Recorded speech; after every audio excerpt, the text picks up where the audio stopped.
자, 기출 28회. 정말 이 문제는 좀 어렵고 쉽지 않았을 겁니다. 먼저 보겠습니다. 갑은 자신의 X 건물을, 그 다음에 을소의 Y 토지와 교환하기로 했어요. 합의했다는 얘기는 계약이에요.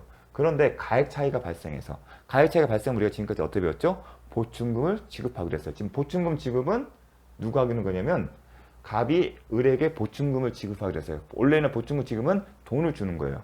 그런데 어떻게 약정을 했냐면 돈을 주는 대신에 Y 토지에 설정된 저당권의 피담보 채무를 이행 인수하기로 했어요. 뭐라고요? 이행 인수.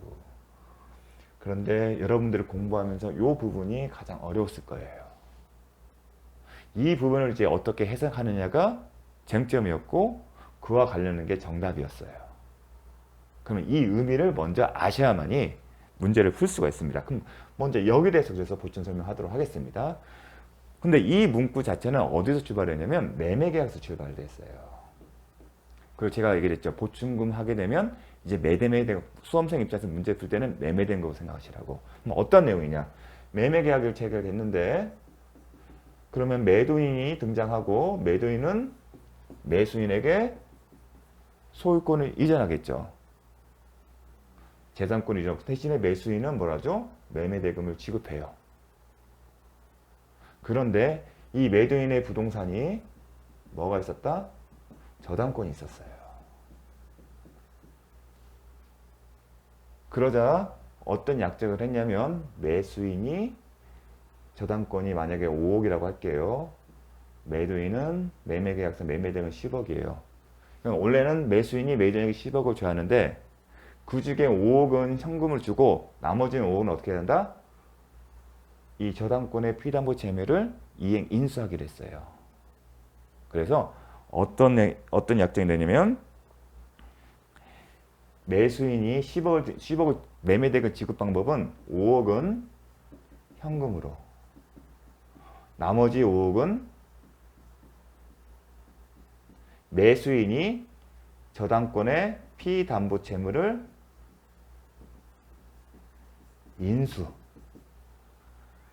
인수한 한배면 나머지 5억은 인수하는 걸로 가름하기로 했어요. 그러니까 현실로 매매대가 얼마라고요? 10억이에요. 근데 10억의 지급 방법은 10억 전체 현금을 주는 게 아니라 어떻게? 5억은 현금이고 나머지 5억은 어떻게? 실제 진급하는 게 아니라 매도인 소유 부동산에 설정된 저당권을 인수하기로 했어요. 이게 매수인이 매매대금 지급하는 방법이에요. 근데 우리 지금 본 케이스는 뭐였죠?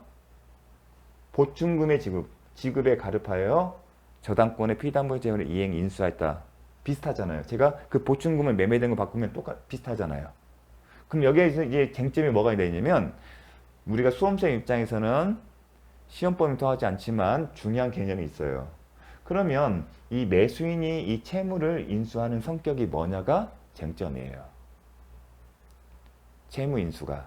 근데 이 채무 인수에는 채무 인수와 이행 인수의 면책적 채무 인수와 이행 인수가 이제 쟁점이 돼요. 자, 면책적 채무 인수, 그 다음에 이행 인수가 있어요. 근데 채무 인수는 뭐냐면 우리가 채권 양도 기억나시죠? 채권 양도의 반대편이라고 생각하시면 돼요. 채권 양도 개념이 뭐였죠? 채권의 동일성을 유지하면서 뭐라고요? 채권의 동일성을 유지하면서 채권의 기속 주체가 바뀌는 거였어요. 즉 채권이 양도 계약을 체결하게 되면 채권의 기속 주체가 양도인에서 양수인으로 바뀌는 거예요. 그 의미는 뭐냐면 그 채권의 행사자가 이제 더 이상 양도인이 아니라 양수인인 거고 대항 요건을 갖춰야 한다는 게 그 다음 논쟁이었죠. 그럼 채무 인수도 마찬가지로 채무의 동일성을 유지하면서 채무의 주체가 달라지는 거예요. 그 얘기는 채권자가 누구를 상대로 해서 채권을 행사하는지 그 상대방이 달라진다는 의미예요. 채무 인수 개념은. 채무가 원래는 이 저당권의 등기부에 저당권자 있을 거예요. 원칙적으로 이 저당권자에 걸린 누구 상대죠? 매도인이 채무자잖아요.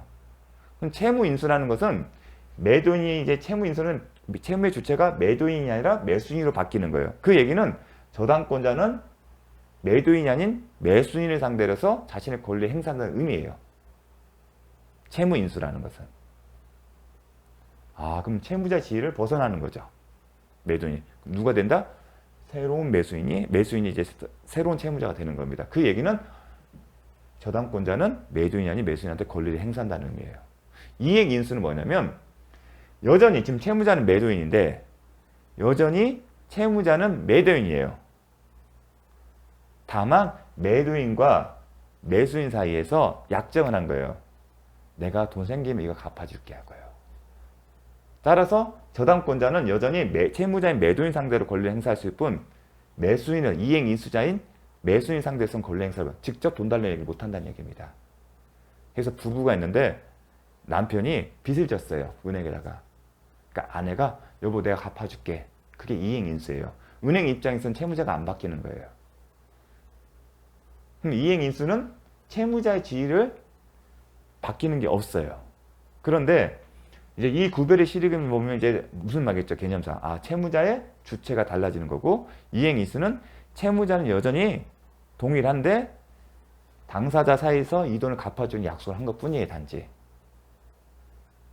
그런데 이 결정적 차이가 뭐냐면 채무인수가 되려면 그런데 채무인수가 된다는 얘기는 저당권 채권자 입장에서 채무자가 바뀌는 거죠.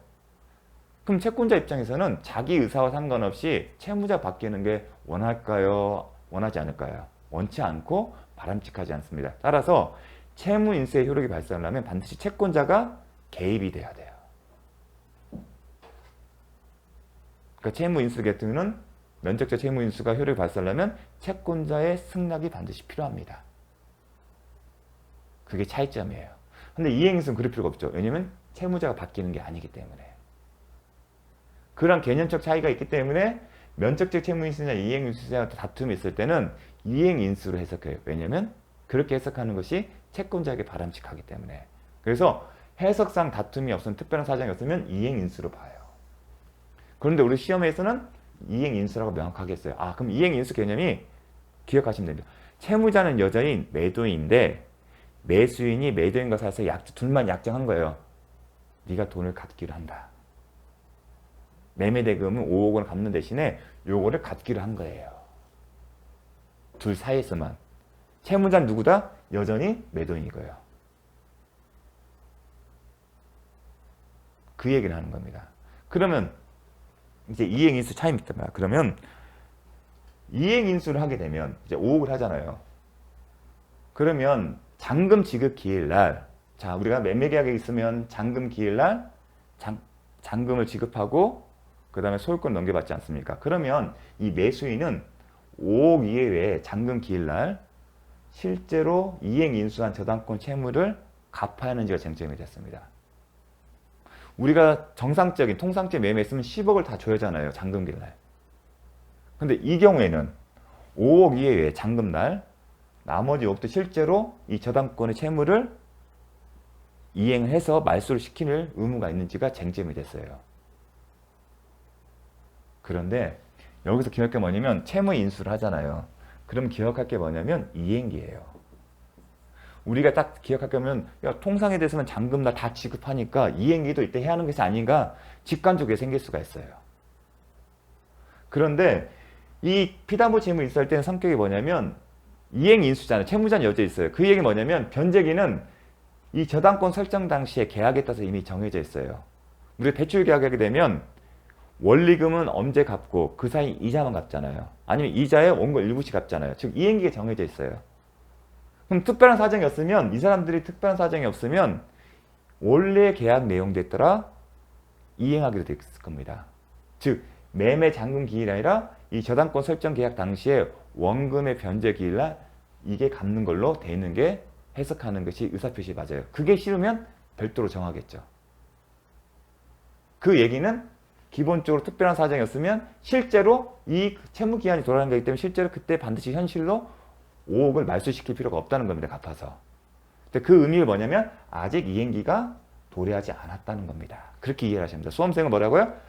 피담보 채무를 이행 인수하게 되면 이행기가 아직 도래하지 않았다. 따라서 잔금날 5억만 지급하면 되지 굳이 이것까지 할 필요는 없다.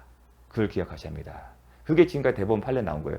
그 이유는 뭐냐면 이 저당권 설정 계약 때 별도로 이행기를 정하기 때문에 그 이행기 따라서 그 이행기에 도래하기 전까지만 하면 되는 거거든요. 그게 당사자 의사표시에 부합되기 때문에. 근데 그런 표현이 없어요. 그래서 여러분 수험생 입장에서는 인수를 하게 되면 이행기는 더 뒤에 있구나. 따라서 5억 원 지급할 때 소유권을 매도인으로부터 소유권 넘겨받을 때 현실적으로 이걸 이행을 해서 말소시킬 필요는 없다. 그걸 기억하셔야 합니다. 그게 현실적으로 당장 변제할 의무를 부담한다고 해석할 수 없다는 겁니다. 특별한 사정이면. 특별한 사정이면 이 5억 원을 제공하고 같은 날 소유권을 넘겨받기 위해서는 이 저당권도 말소를 시켜야 한다. 그런 특별한 약정을 해야 합니다. 그런 게 없으면 당장 현실을 변제할 의무가 없다는 겁니다. 즉 이행기는 그 뒤편에 있다는 겁니다. 그렇게 이해를 하십시오. 채무는 여전히 남아있고 단지 변제기가 도래하지 않았을 뿐인 겁니다. 그렇게 이해를 하셔야 합니다. 이게 가름에서 저당권의 이행인수한다는 얘기가 딱 저당권을 이행인수한 순간 채무가 소멸되는 게 아니라 단지 이행기가 뒤에 있는 거다. 왜냐면 아직 말소 안 됐잖아요. 자, 그래서 이행기가 도래하지 않는 거기 때문에 이행기 도래하지 않으니까 아직 채무는 여전히 있는 거죠. 그렇기 때문에 나중에 5억 원 주고 매도인 소유권을 넘겨줬어요. 그런데 매수인이 이 저당권 설정 계약이 이행기에 도래했을 때까지도 5억 원을 갚지 않으면 저당권자가 이제 경매를 실행할 수도 있을 거고 매도인이 그걸 원치 않게 되면 상환을 할 겁니다. 즉 이행기가 도래했음에도 불구하고 매수인이 이 이행인수한 채무를 갚지 않으면 뭐가 된다? 채무 불이행이 될 수 있는 겁니다. 그러니까 채무 불이행 문제가 남는 거예요. 그러니까 가름했다고 해서 이미 채무가 소멸되는 게 아니라는 겁니다. 단지 이행기가 뒤편에 있는 거고 그 이행기가 오게 되면 이걸 이행인수를 이행해놨는데 그걸 안 하게 되면 귀책 사유한 채무 불이행이 되고 어떤 논리가 나오죠? 채무 불이행 책임을 진다. 계약 해지를 하거나 손해배상 청구한다는 논리가 성립되는 겁니다. 그러니까 어려운 내용인데 이행기가 도래하지 않은 걸로 봐합니다. 이렇게 되면 채무 자체가 5억 원의 채무 자체가 없어진 걸로 판단할 수 있는데 그게 아니라 아직 이행기가 도래하지 않고 이행기가 도래하면 이걸 이행할 의무가 있다. 근데 이미 이행 의무는 저당권의 채무를 이행하고 말소를 시키는 겁니다. 그걸 안 하게 되면 채무 불이행이 되는 거고 그때 가서 계약 해제를 할 수 있는 권리가 생기는 겁니다. 이게 매매계약에서 정리된 논리예요. 근데 이 논리를 뭘로 갖고다? 교환계약에 적용하는 거예요. 그래서 제가 보충금은 매매된 거라고 생각하십시오. 그럼 이걸 이제 보겠습니다. 보충금의 지급에 가름하여서 한번 볼게요. 이것도 갑은 X 건물 그리고 을은 Y 토지고요. 보충금 지급에 관해서 이행인수가 있었어요. 여기에 저당권이 설정됐거든요. 즉 이행인수 저당권의 피담보 채무를 인수하기로 했어요. 근데 이행인수죠. 이행인수 개념은 여전히 이 저당권의 채무자 누구다? 을이에요. 이행인수 개념은. 면책적 채무인사는 채무자가 바뀌는 건데 그러려면 채권자인 저당권자 채권자죠. 저당권자의 승낙이 필요한데 수험생 입장에서는 그렇게 시험까지 나오지는 않았습니다. 왜냐하면 시험 범위가 아니거든요. 면책적 채무인수는 임대차 계약할 때만 주택 임대차였으면 그때 명확하게 하면 되는 거고 나머지 파트에서는 이행인수가 나오는 게 전부였어요. 물론 또 하나 있었죠. 면책적 채무인수가 아니라 병존적 채무인수. 그건 제3자를 위한 계약에서 배웠습니다. 면책적 채무인수는 채무 주체가 바뀌는 거고 병존적은 채무자 하나 더 생기는 거예요. 보증 개념 생각하시면 되는 거예요. 그렇기 때문에 채권자의 동의가 수익 의사표시가 필요했던 겁니다. 다 채권자가 관여가 필요하잖아요. 근데 이행인수 그게 아니죠. 채무자 지금 그대로일 때 갑과 의사의 내부적 약정이에요. 그럼 이 보충금 지급의 가름이다. 그러니까 매매 대금의 가름하다. 바꾸렸죠. 그리고 이행인수다. 피담보 인수다. 이게 뭐다? 채무가 그게 소멸되는 게 아니라 이행기가 뒤로 미뤄질 뿐이다. 그렇게 입히죠. 그럼 이행기는 이 저당권 설정 계약에서 정해진 그 이행기일 겁니다. 매매계약과 거의 비슷한 구조죠. 그리고 그 결론도 매매계약과 똑같습니다. 그 매매계약에서 정리된 이론이 지금 교환계약에 적용된 거예요. 왜냐하면 매매계약과 교환계약은 똑같이 유상계약이고 교환계약의 보충금은 매매대금에 관한 규정이 준용되기 때문에 그 전제 풀립니다. 그리고 이 이행 인수에 따라서 이 순간 채무 자체가 소멸되는 게 아니에요. 그리고 당장 변제할 의무가 이 관계는 쌍무계약 때문에 동시행 관계잖아요. 그러니까 이 건물과 토지의 소유권을 넘겨줄 때 요것도 해야 하는지가 쟁점이 되는데 아까 뭐랬죠? 아직 이행기에 도래한 것이 아니기 때문에 당장 변제할 필요는 없다. 그럼 이행기에 도래하지 않기 때문에 뭐만 돼요? 건물의 소유권만 넘겨주면 되는 거죠. 나중에 이행 인수한 피담보 채무의 변제에 도래하게 되면 늦어도 그때까지는 을의 채무를 갚아주고 저당권을 말소시키는 거죠. 이행기에 뒤에 있다 그렇게 생각합니다. 이행기에 도래하지 않기 때문에 서로 동시행 관계 될 수 없죠. 동시행관은 변제기에 도래하잖아요. 선이행 의무가 되는 거죠. 이게 나중에 의무가 되는 거죠. 그런 개념을 보십시오. 나중에 하는 채무 자체가 없어진 게 아니라 나 이행기가 뒤에 있다. 따라서 을의 토지를 소유권을 넘겨받을 때 Y, X 건물에 대한 자기 소유의 건물에 대한 소유권만 넘겨주면지 그 순간에 당장 돈으로 이걸 해결할 필요는 없다는 겁니다. 그럼 나중에 하면 된다. 그렇게 생각하십시오. 그럼 채무 자체는 살아있는 거죠. 다만 이행기가 도래하지 않은 것뿐입니다. 정말 키포인트입니다. 수험생 입장에서 그 개념이 들어가면 문제를 풀 수가 있습니다. 그게 어렵습니다. 자, 보겠습니다. 교환계약 체결 후, 그럼 후발적 이행 불능을 생각하셔야 합니다. 갑의 기책 사유 없이 X 건물이 멸시됐다. 갑의 기책 사유 없이 건물이 멸시되게 되면 갑은 자신의 채무를 이행하지 않도록 벗어나는 거죠. 그럼 반대급부, 을에 대해서 Y 토지의 소유권을 넘겨달라는 얘기를 할 수 있냐 없냐. 그게 이혼 부담의 문제죠. 근데 지금은 원칙이 적용되죠. 왜냐하면 당사자 기책 사유 없이 채무자뿐만 아니라 채권자 기책 사유 없이 후발적으로 이행 불능이 됐기 때문에 그런 묻는 겁니다. 멸시되더라도 이혼 부담 적용된다? 아니다. 적용된다. 이혼 부담의 법리는 쌍무계약에서 적용되는 건데 교환계약은 쌍무계약이기 때문에. 두 번째, 보충금을 제외한 X 건물의 소유권을 을에게 이전하면 특별한 사유한 계약성 의무를 다한 거지. 그쵸? 보충금의 지급에 관련해서 이행 인수인데 그 의무는 특별한 사정이 없는 지금 당장 할 필요가 없다는 거예요. 아직 이행기가 도래되지 않았기 때문에 그 의미랍니다. 계약성의 의무를 한 것이 된다. 지금 계약성의 의무는 채무는 X 건물의 소유권을 넘겨주고 보충금 지급에 관련해서 을 소유 Y 토지에 설정된 저당권의 피담점 채무를 갚을 의무가 있는데 이 당시에는 아직 변제기가 도래하지 않았기 때문에 뭐만 하면 돼요? 소유권만 넘겨주면 돼요. 그 얘기를 한 겁니다. 특별한 사정만 계약성 의무를 한 것이 된다. 아직 채무가 있긴 있는데 보충금의 지급에 관해서 이행 인수한 채무를 갚을 의무가 있는데 아직 변제기가 도래했기 때문에 그 의무는 현실로 할 필요가 없다는 겁니다. 나중에 하면 된다. 그 얘기입니다. 갑과 을은 특약이 없는 한 목적물의 하자에 대해서 담보 책임을 부담한다. 부담하지 않으면 틀렸죠. 유상계약이기 때문에 하자 담보 책임을 진다.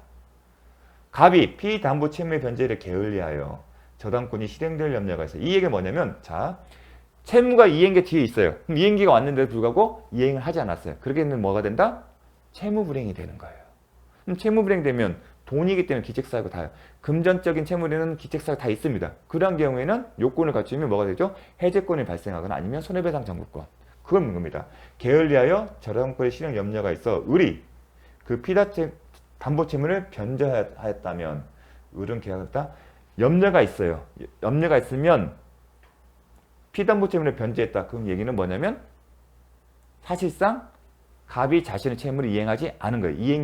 이행기가 변제를 게을리했다는 얘기는 이행기가 도래했음에도 불구하고 이행을 하지 않았다는 겁니다. 그러면 그 순간 뭐가 되는 거죠? 채무 불행이 되는 거고. 설사 을이 저당권 실행될 염려에서 을이 그 채무를 변제했다 하더라도 채무 불행 책임은 여전히 있다는 겁니다. 자, 그래서 요 질문을 이해하는 게 쉽지가 않았을 거예요. 아니, 계약을 이행한 것이 된다. 의무를 이행한 것이 된다. 서로 모순돼 보이잖아요. 여기서는 계약상의 의무를 한 것이 된다. 근데 여기는 계약상 의무를 한 것이 안 돼서 지금 채무불이행에 대해서 해제권을 인정된다. 어폐가 있잖아요. 근데 모순이 아니다. 왜냐하면 계약상 의무를 이행한 충분하다는 얘기는 그 이유는 채무는 존재하는데 아직 이행기가 도래하지 않았기 때문에 X건물의 소유권만 넘겨주면 되는 거고 나중에 저당권 설정 계약에 따라 정해진 이행기가 도래하게 되면 갑은 을과 약속대로 채무를 갚아하는 건데 지금 안 했어요. 그래서 갚았다는 겁니다. 우리. 그 결과는 뭐냐면 채무 불이행 책임에 해당된다. 그럼 채무 불이행 책임에 해당되기 때문에 뭐가 발생한다? 해제권이 발생한다. 그게 그게 틀린 지문입니다. 요게 어려웠습니다. 그래서 이거는 정말 쉽지 않은 문제입니다. 근데 그 뒤로는 이 지문이 잘 나타나지는 않습니다. 그래서 요 내용 했고요. 자, 쟁점은 정리해봤습니다. 매수인이, 자, 매매계약을 전제했어요. 그 매매계약에서 나왔던 그 쟁점이에요.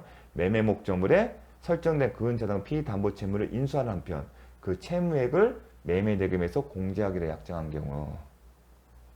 현실로 5억을 주는다. 나머지 5억을 주는. 5억은 10억인데 5억은 현실로 주고 나머지 5억은 이런 식으로 해결하기로 했습니다. 그러면 쟁점 이유는 면적적 채무이수냐 이행이수인데 특별한 사정이 없는 한보다 이행이수라고 했습니다. 수험생 입장에서는 시험이 이렇게 안 나와요.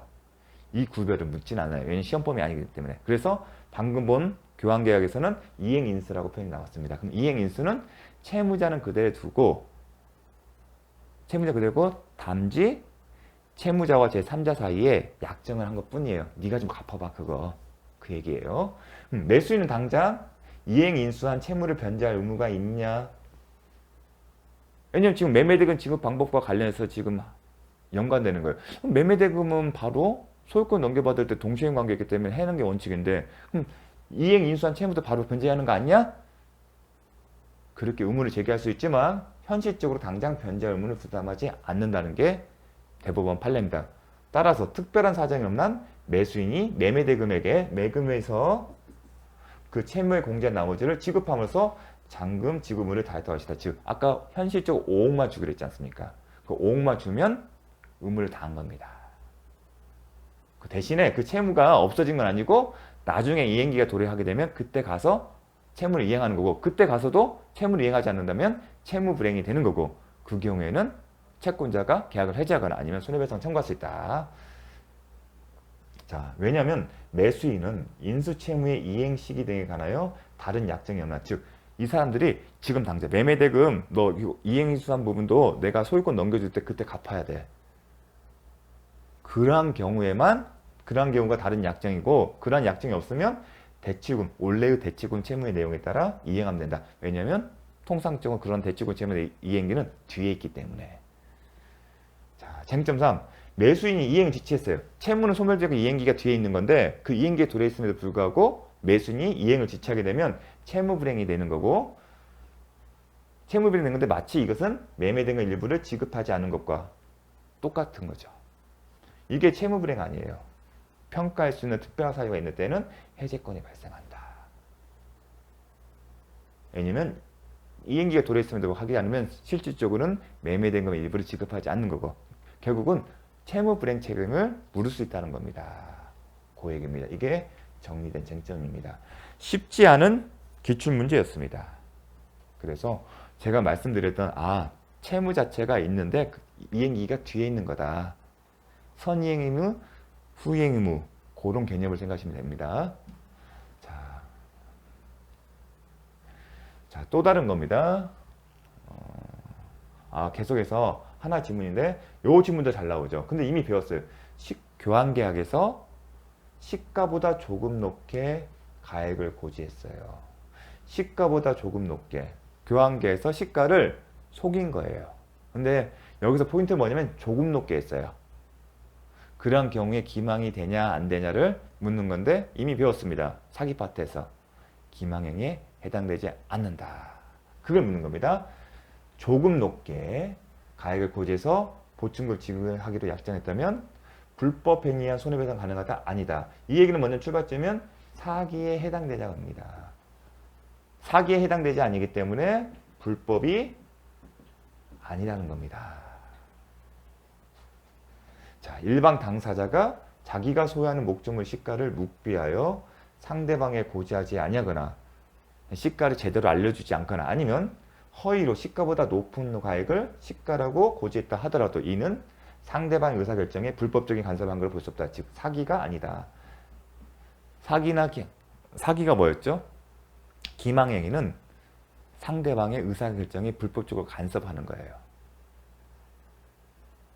그런데 이러한 경우에는 그러한 행위가 아니란 겁니다. 즉 기망행위가 사기가 아니므로 불법 행위에 대한 손해배상 청구권이 없다. 그걸 묻는 겁니다. 이 지문은 사기에 해당되어야만이 불법 행위에 대한 손해배상 책임을 집니다.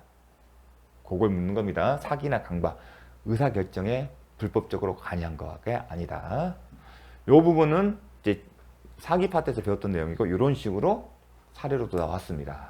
자, 심화학습, 교환계약과 대상청구권. 자, 대상청구권 기억나시죠? 우리가 대상청구권은 매매계약을 전제로 했고요. 대상청구권에 문제가 발생하려면 후발적인 이행불능 사유가 발생해야겠죠. 근데 이행불능은 매도인 측에서 발생하는 거죠. 왜냐하면 돈에 관련해서는 이행불능이 안 되기 때문에. 그래서 매도인이 채무자를 전제로 해서 후발적 이행불능이 발생하고 기책사유 여부에 따라서 기책사유가 있으면 계약 해제권이나 손해배상 청구권이 발생하고 기책사유가 없으면요. 이혼부담의 법리가 문제가 되고 그리고 기책사유 유무에 상관없이 목적물에 가름하여 취득한 이득이 있으면 대상청구권의 문제가 발생했다고 배웠습니다. 그게 대상청구권이에요. 교환계약도 마찬가지로 대상청구권이 발생했죠. 대상청구는 후발적인 이행불능이니까. 따라서 교환계약은 금전이의 재산권 이전이기 때문에 발생했어요. 그런데 차이점 뭐다? 매매계약에서는 매도인 측에서 이제 문제되는 건데 교환계약은 양쪽 다가 부동산이기 때문에 양쪽 다 대상청구권의 문제가 생길 수 있어요. 그러다 보니 특이한 점이 생긴 거예요. 자, 이런 경우에요. 갑이 부동산이 소유하고 있을 거고요. 근데 을도 부동산을 소유하고 있어요. 뭐 토지면 토지, 뭐 건물 그렇게 할게요. 이걸 교환계약을 했어요. 그런데 이게 수용이 됐어요. 지금까지 우리가는 한쪽만 수용된 것을 이렇게 후발적 이행불능 사유가 한쪽만 있는 건데 공교롭게도 이것도 수용이 됐어요. 그런데 이 수용 보상금이 책정이 얼마냐? 여기는 1억이었어요. 여기는 얼마? 1억 5천. 그러니까 갑이 대상청구권을 행사하는 거예요. 1억 5천을 목적물에 가름한 취득한 이익에 상환을 청구하는 거예요. 그런데 대상청구권을 행사한다는 얘기는 전제가 뭐죠? 이 교환계약의 계약의 효력을 계속 유지시키는 거예요. 지금 대상청구권 갑이 행사하는 거예요. 그럼 1억 5천 행사. 그러면 교환계약에 유효하다는 전제이기 때문에 을은 자기 의사 상관없이 1억을 달라는 얘기를 할 수밖에 없어요. 그러면 합리적일까요? 아니다는 거예요.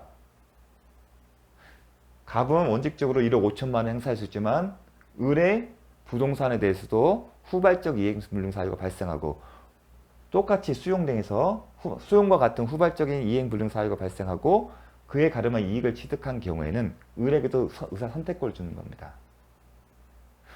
갑의 입장에서 행사할 수 있다고 하더라도 그게 원칙이지만 반대쪽으로 을도 똑같은 사유가 발생했어요. 그런데 을은 자기가 손해니까 행사를 안 하고 싶겠죠.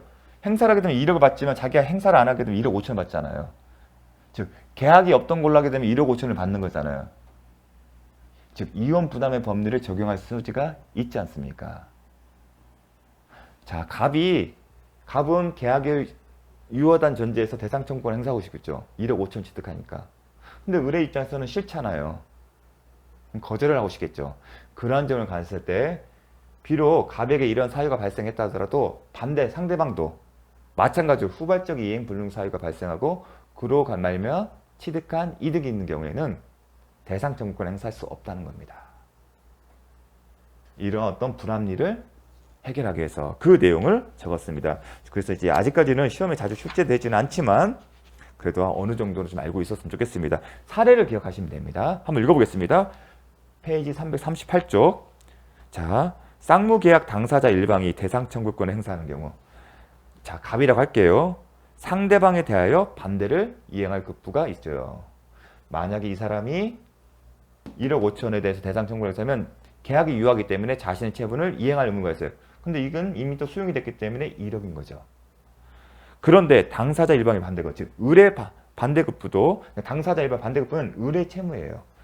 을의 급부도 그 전부가 이행불능이거나 아니면 그 일부가 이행불능이 되고 나머지 전부의 이행만으로는 상대방의 계약 목적을 달 수 없는 경우 즉 일부라도 마치 전부 불능 경우와 똑같은 경우에는 그러니까 전부 불능의 경우 생각하십니다. 의뢰 채무도 전부 불능 경우에는 상대방에게 아무런 이익이 되지 않는 인력 때에는 당사자 일방은 상대방 입장에서는 1억 받는 게 이익이 아니잖아요. 이 사람은 1억 5천 받고 1억 받는다면 여러분 같은 거 하시겠습니까? 당연히 의뢰는 안 하죠. 그게 이익이 없는 경우죠. 그런 경우에는 갑은 을에게 뭘 할 수 없다? 대상 청구권을 행사할 수 없다는 겁니다. 요걸 기억을 하셔야 합니다. 요 개념을 갑은 원칙적으로 배웠지 않습니까? 할 수 있다고 하는데 요런 경우 을의 채무도 갑의 채무죠. 을의 입장에서 갑의 채무도 수용이 돼서 이행 불능이 된 겁니다. 결국은 교환계약 당사자의 채무 전체가 다 후발적 이행 급불 불능이 된 경우에는 어느 누구도 대상 청구권을 행사할 수 없다는 겁니다. 요런 케이스입니다. 요게 좀 특이합니다. 좀 알아두시면 좋겠습니다. 자, 이걸로 교환계약을 마치도록 하겠습니다.